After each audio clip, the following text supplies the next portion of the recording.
Medical కాలేజీలు government నడిపిందాక ఈ రాష్ట్రంలో వైఎస్ఆర్ కాంగ్రెస్ పార్టీ తరఫున ప్రతి పోరాటం రైతుల కోసం కానీ ఎడ్యుకేషన్ విధంగా కానీ ప్రజల కోసం అప్పుడు అందుబాటులో ఉన్న వైఎస్ఆర్ కాంగ్రెస్ పార్టీ పోరాటం ఇంకా ఉధృతంగా చేసి ప్రజల కోసం ప్రజల ఆస్తులు కాపాడటం కోసం ఎప్పుడో వెనకంజ వేయని చెప్పి సభాముఖంగా తెలియజేసుకుంటూ ఈ కార్యక్రమానికి వచ్చేసిన వైఎస్ఆర్సీపీ కార్యకర్తలందరికీ ప్రజలందరికీ మరీ నమస్కారాలు. మీరందరూ ఒకటే గుర్తుపెట్టుకోండి, గతంలో కరోనా టైంలో కానీ ఎన్నో విధాలుగా వైఎస్ఆర్ కాంగ్రెస్ పార్టీ పేద ప్రజల కోసం అండగా ఉంది. ఈసారి ఎలక్షన్ అయిన తర్వాత అటు సంక్షేమం అటు అభివృద్ధి కార్యకర్తలు కూడా రెండు కళ్ళలాగా చూసి రాష్ట్ర ప్రజల్లో ముఖ్యమంత్రి కాబోయే ముఖ్యమంత్రిలో కార్యకర్తలకు కూడా అండగా ఉంటామని చెప్పి మనస్ఫూర్తిగా తెలియజేసుకుంటూ పశ్చిమ ప్రకాశం జిల్లా బాగా వెనుకబడింది కాబట్టి వెలుగొండ ఇచ్చింది మనమే, మెడికల్ కాలేజ్ కూడా ఇచ్చింది మనమే కాబట్టి పశ్చిమ ప్రకాశం జిల్లా కూడా జగన్మోహన్ నాయకత్వంలో ఎప్పుడు అండగా ఉంటామని తెలియజేసుకుంటూ సెలవు తీసుకున్నా. జై జగన్. నమస్కారం. ఈరోజు జగన్మోహన్ రెడ్డి గారు కోటి సంతకాల కార్యక్రమం పెట్టి మనందరినీ ఈరోజు కోటి సంతకాలు పెట్టడం చాలా సంతోషం.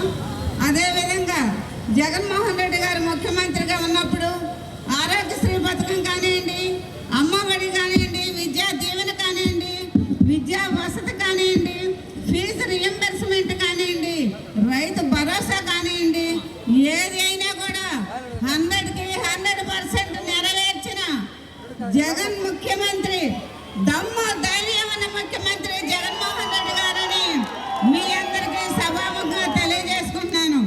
ఈ రోజు మనం కోటి సంతకాలు చేసి ఈ రోజు ఇక్కడ మన రాజశేఖర రెడ్డి విగ్రహం దగ్గర మనం పూలమాలలు వేసుకొని మనందరం ర్యాలీగా బయలుదేరుతున్నందుకు చాలా సంతోషం. మీరు జగన్మోహన్ రెడ్డి గారి కోసం ఇంత మీరందరూ ఎండలో నిలబడినందుకు చాలా సంతోషంగా ఉంది.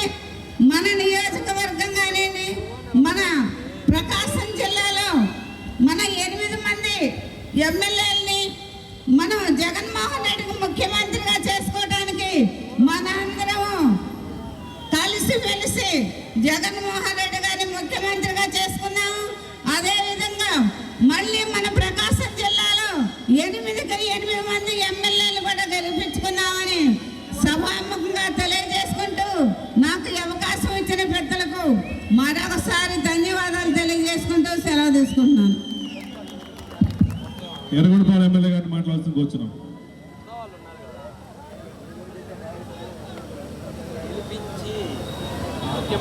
జై జగన్, జై జగన్.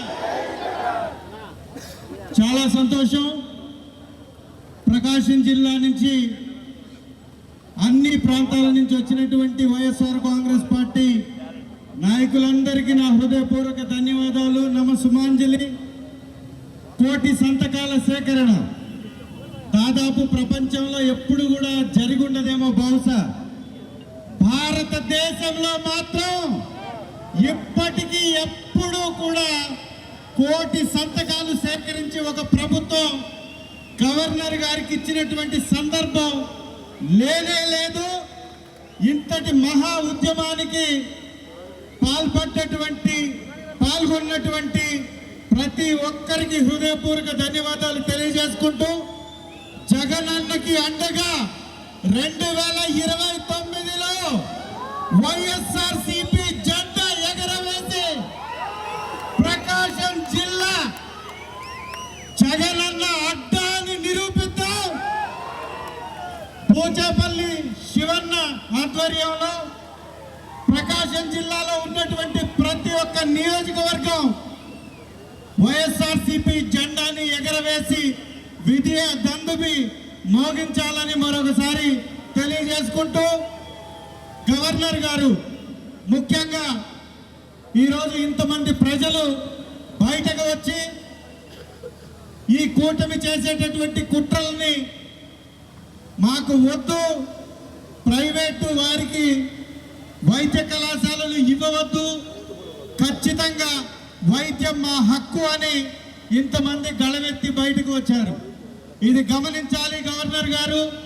ఈ కూటమి ట్రాప్లో పడకుండా పేదలకు ఉచితంగా వైద్యం అందించాలి అంటే మెడికల్ కాలేజీలన్నీ కూడా ప్రభుత్వమే నడిపించాలి.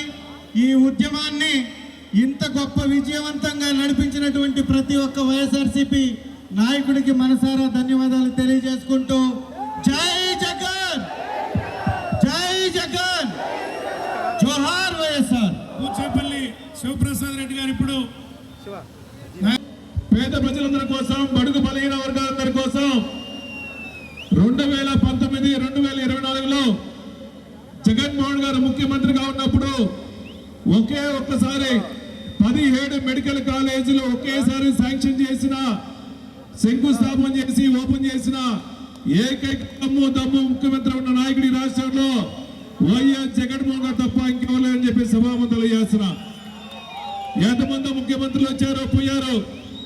రాజశేఖర్ గారు లాంటి ముఖ్యమంత్రులు, జగన్మోహన్ గారు లాంటి ముఖ్యమంత్రులు ఓన్లీ పేద ప్రజల కోసం, బడుగు బలహీన వర్గాలందరి కోసం, ఎస్సీ ఎస్టీ అణగారిక వర్గాల కోసం, రైతుల కోసం పనిచేసిన ముఖ్యమంత్రులు రాజశేఖర్ గారు, జగన్మోహన్ గారు తప్ప ఇంకెవరు లేని చెప్పి సభాముఖులు చేస్తున్నా. జగన్మోహన్ గారి పిలుపు మేరకు ఈ రాష్ట్రంలో కోటి సంతకాల సేకరణ భాగంగా ప్రకాశం జిల్లాలో 5,30,000 సంతకాలు పెట్టిన ప్రతి వైఎస్ఆర్సీపీ కార్యకర్తలందరికీ, సంతకాలు సేకరణ చేసిన కార్యకర్తలందరికీ, ప్రజలందరికీ, మిగిలిన పెద్దలందరికీ మరీ నమస్కారాలు. ఏ దేశంలో అయినా విద్య, వైద్యం ప్రాథమిక హక్కు. అటువంటి హక్కు మన కోసం, మన పేద ప్రజల కోసం జగన్మోహన్ గారు మెడికల్ కాలేజీలన్నీ గవర్నమెంట్ నడపాల్సిన మెడికల్ కాలేజీలన్నీ గవర్నమెంట్ నడుపుతుంటే, చంద్రబాబు నాయుడు గారు వాళ్ళ మనుషుల కోసం, వాళ్ళ బినామీ మనుషుల కోసం మొత్తం సంపద మొత్తం పప్పు బెల్లాలాగా వాళ్ళ మనుషులకి కట్టబెట్టం, ప్రైవేటీకరణ చేయడం వ్యతిరేకంగా కోటి సంతకాలు సేకరణ చేస్తున్నాం. అయ్యా చంద్రబాబు నాయుడు గారు, మీరు వచ్చిన తర్వాత, మీది కూటమి ప్రభుత్వం వచ్చిన తర్వాత సూపర్ 6 అన్నా అది లేదు, పేద ప్రజల కోసం మెరుగైన వైద్యం కానీ, ఆరోగ్యశ్రీ ఇవ్వాల్సింది అది లేదు, 108 స్పందించట్లేదు. అట్లీస్ట్ ఈ రాష్ట్రంలో 99 పైసలకి ఏమొస్తుందో నాకు తెలియదు, కానీ మీ గవర్నమెంట్ లో భూములు మాత్రం 99 పైసలకి మాత్రం పప్పుల బిళ్ళలాగా అమ్మేసిన ప్రభుత్వం. మీ కాలం చెల్లి చెల్లింది. ఈ రాష్ట్రానికి పేద ప్రజలందరి కోసం మళ్ళా మన నాయకుడు జగన్మోహన్ ముఖ్యమంత్రి తప్ప ఈ రాష్ట్రం మొత్తం బాగుపడదు. కాబట్టి ప్రతి ఒక్కరు కార్యకర్తలందరూ ఏకమై మళ్ళా జగన్మోహన్ గారిని ముఖ్యమంత్రి చేసుకున్నాక ప్రతి ఒక్కరు వైఎస్ఆర్ కాంగ్రెస్ పార్టీని local to global news at your finger tips. మీ చేతిలో ఒక ఆయుధం. Download Raa TV app. Media legend Ravi Prakash is back.